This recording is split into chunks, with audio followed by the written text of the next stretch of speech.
Bolivia es pobre por dos principales causas. Una es conceptual y la otra se podría decir que está intrínseca en nosotros mismos. La primera, la conceptual, es porque no entendemos cómo funciona el sistema capitalista. Ya, el sistema capitalista funciona que primero tenés que ahorrar. Eso que se ahorra se invierte. Eso que se invierte se transforma en empresas. Esas empresas producen productos y servicios. Eso genera empleo y así se distribuye la riqueza. El problema de Bolivia es que en ese proceso creemos que el principal productor de capital es el Estado. Y no, quien tiene que producir el capital son nuestros ahorros. Es decir, si primero ahorramos, tenemos dinero para invertir. Tenemos capital.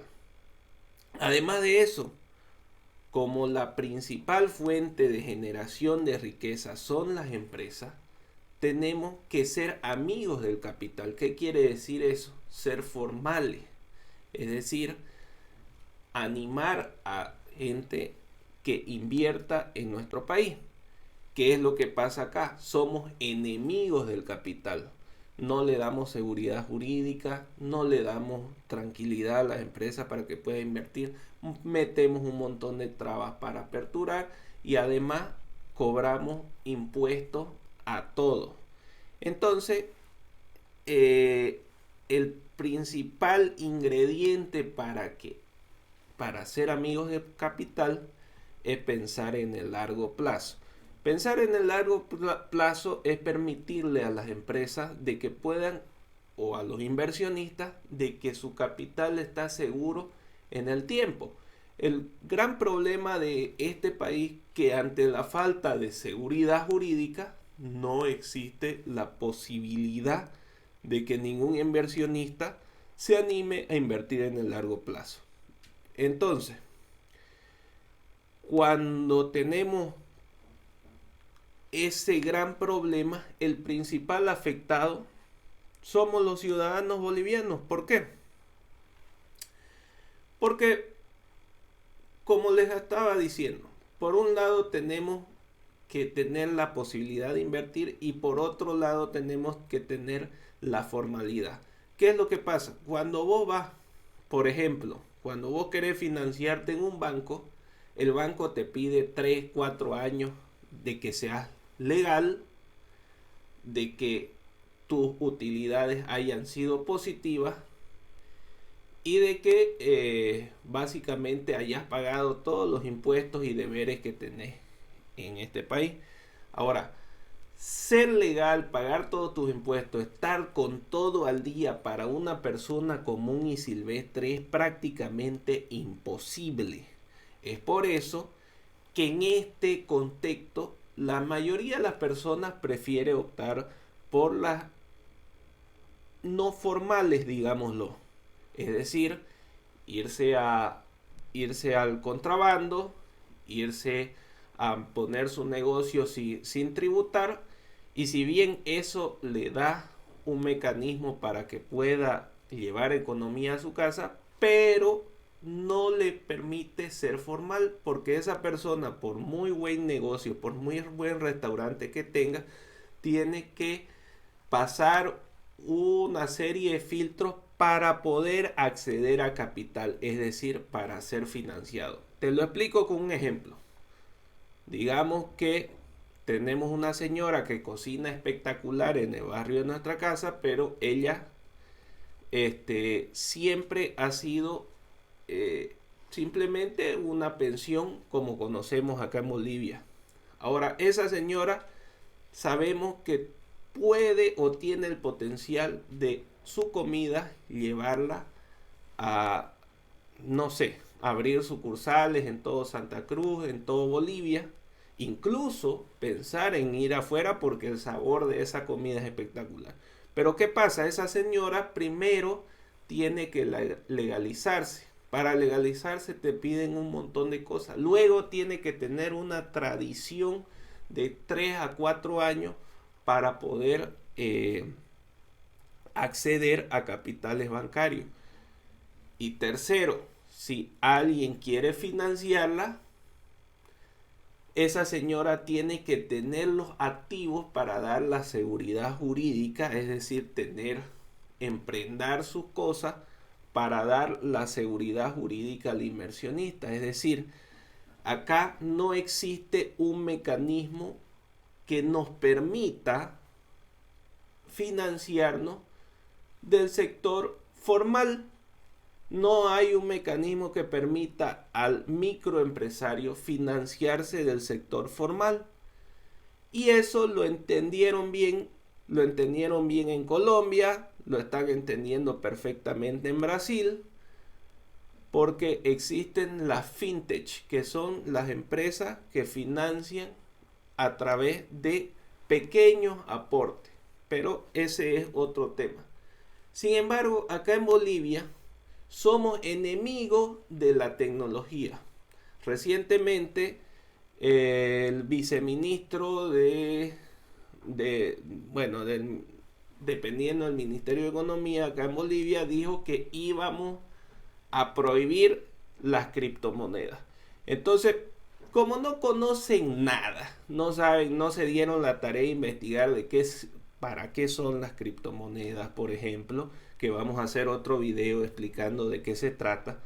Pero como no les interesa que las personas normales, que el microempresario surja, entonces nosotros los ciudadanos nos vemos en la obligación de buscar alternativas, porque la única forma de integrarnos al mundo es que el capital sea respetado y tenga solidez. Entonces, quienes le vamos a dar ese respaldo somos los ciudadanos, y tenemos que dejar de depender del Estado. Bien, entonces Bolivia es pobre porque tenemos un país, un gobierno que no se integra al mundo, que no se integra al mercado de capitales, que no entiende, que cree que las empresas estatales son la clave del éxito. Y les voy a explicar por qué las empresas estatales van a quebrar siempre, aquí y en la China. Y bien digo en la China porque con eso quiero empezar el ejemplo. Si bien en la China el gobierno es del Partido Comunista y son comunistas en lo político, pero hay algo que hay que desmitificar. Tienen libre mercado en las empresas. El mecanismo económico con el que funciona la China es mediante libre mercado. Ir y formar una empresa en la China y ponerla a trabajar es más fácil que la tabla del 1. Entonces, en cuestión de 5 días, si vos cumplís todas las políticas chinas, entonces no hay problema, podés empezar tu negocio allá, o si querés ir a comprar a la China, es lo más fácil del mundo. Incluso hay personeros, por eso es que Alibaba, la empresa Alibaba, tiene tanto dinero o maneja tanto dinero, porque podés hacer negocios mediante Alibaba como intermediario para comerciar productos y servicios de la China. Entonces, la China, aunque tenga una ideología política comunista, económicamente es de libre mercado.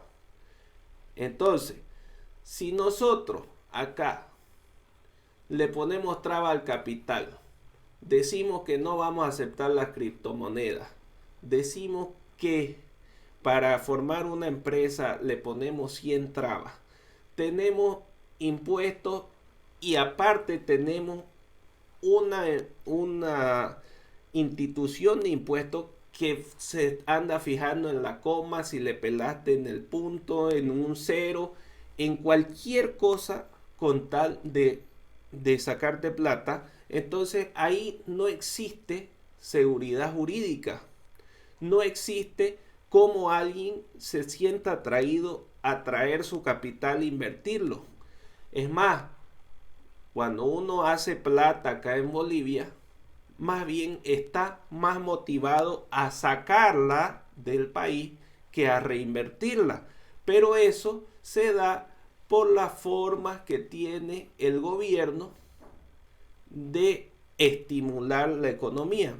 Entonces lo que hay que replantear acá es el sistema impositivo y sobre todo el sistema burocrático con el cual trabajan en el Estado. Bolivia es pobre porque no entendemos cómo funciona el capitalismo, porque no entendemos que el ahorro es primordial y la inversión es fruto del ahorro. Cuando nosotros acá priorizamos el consumo, es decir, queremos estimular que se consuma, que el Estado sea el que más gaste, entonces lo que estamos haciendo es despilfarrando el capital. ¿Por qué? Lo voy a explicar, por ejemplo, con el tema de las vacunas. Con las vacunas, ¿qué pasa? El Estado dice, no te dejo comprar por encima mío. O si quieren, compren, pero cumplan todas las reglas. Y básicamente todas las reglas son ir a la luna y volver a pie. Entonces, básicamente te dice, te dejo, pero si, no sé, si pillas el santo grial, entonces eso es como decirte, no, no te dejo. ¿Ya? Lo mismo pasa con la economía. Todo el tiempo le ponen un grillete al empresario. Y hablo del empresario chico. No voy a hablar del grande, porque muchos, no digo todos, pero muchos de los empresarios grandes lo que hacen es aliarse con el gobierno para que no lo jodan. Entonces cuando salían con el gobierno para que no los jodan, más bien ellos lo que se protegen es a ellos mismos, protegen que vengan las competencias, porque ellos dicen, no, tenés que proteger nuestro mercado. Entonces cuando sucede eso,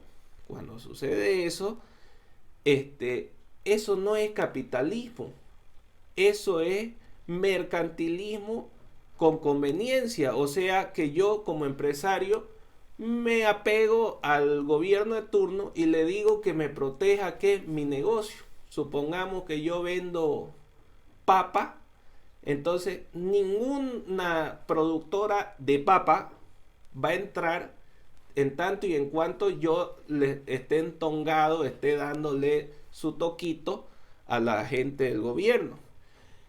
Eso, señores, no es capitalismo, no es neoliberalismo, ni mucho menos es liberalismo, porque el neoliberalismo no existe, pero eso es conceptual. A lo que me voy es que Bolivia es pobre por el sistema económico que desarrollamos. Y nos mintieron que íbamos a poder salir de esto con el modelo económico que tenía el proceso de cambio. No, señores, dejemos de mentirnos. El proceso de cambio lo único que tuvo fue precios internacionales elevados y que probablemente en algún otro momento de la historia vaya a suceder, pero nada más. Entonces, no hubo ningún proceso, ningún descubrimiento. Todas las empresas estatales son deficitarias.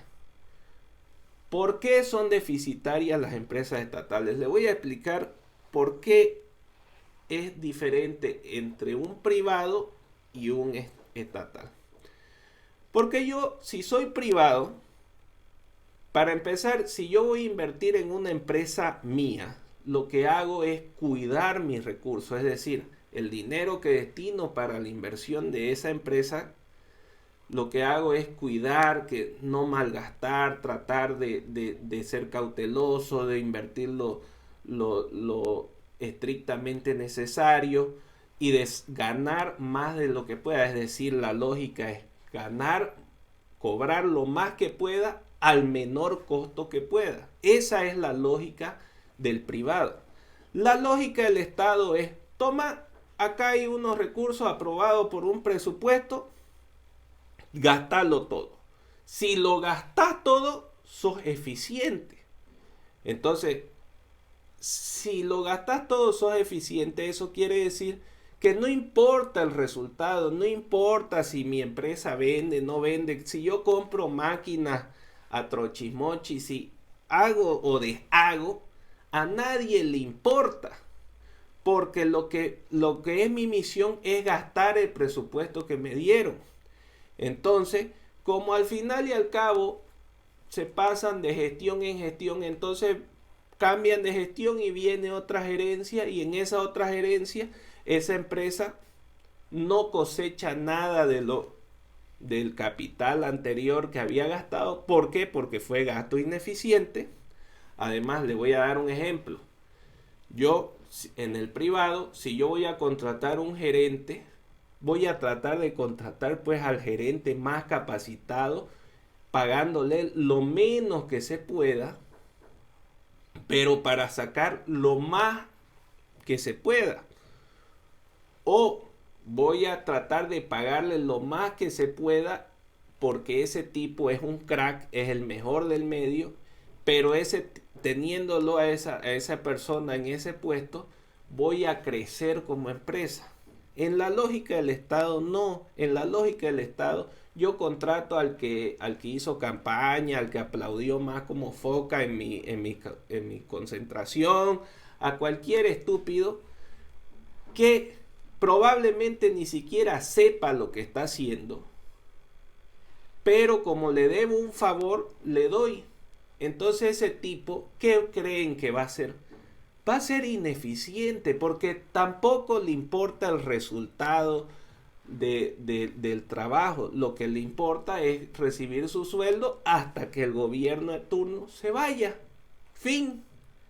Entonces, en esa lógica, el Estado nunca va a ser más eficiente que el privado. Es por eso que nosotros, como bolivianos, estamos esperando que el gobierno reaccione, que el gobierno despierte. No, no va a despertar. Lo que tenemos que exigir es que se libere el mercado, que los procesos para abrir una empresa sean más fácil, que sea menos burocrático, que tener acceso a capitales externos. Si no quieren liberalizar los bancos, por lo menos liberalicen que pueda entrar pequeños capitales. Busquen qué son las criptomonedas, qué son las fintech. Busquen, entérense, señores. No necesitamos que el Estado, como en El Salvador, no necesitamos que el Estado las legalice las criptomonedas. Lo único que necesitamos es que no se meta, que deje a la gente, y yo estoy de acuerdo, que los instruyan, que le enseñe a la gente qué es criptomoneda, pero no se metan en las decisiones de la persona. Si yo quiero invertir en criptomoneda, pues déjenme invertir en criptomoneda, no me pongan trabas. ¿Por qué? Porque voy a traer capitales a este país, pero ustedes no entienden eso. Lo mismo pasa con la fintech, que es tecnología financiera. Si nosotros permitimos que hayan billeteras virtuales, pero no esas que solo los bancos dan o que solo sus amiguitos del gobierno dan, sino que hayan billeteras virtuales para todos, que haya mecanismos que las empresas se puedan financiar mediante esas billeteras virtuales. Entonces ahí va a haber un cambio real en este país. Ahí la plata que está en negro se va a volver en blanco, porque ya les digo, la economía funciona con incentivo. Si yo incentivo a que la gente invierta, pues va a invertir. Si yo ahuyento esos excedentes de capital, esos ahorros que la gente ya sabe que no puede estar debajo de su catre, los va a sacar del país, va a haber fuga de capital. ¿Por qué? Porque no estamos siendo amigos del capital en nuestro propio país. Ese es el mensaje. Despertemos, despierte la población, no seamos cómplices de un Estado enemigo del capital y no seamos Estado, no sean tan tontos y permitan que haya inversiones en este país, que es la forma de salir de la pobreza.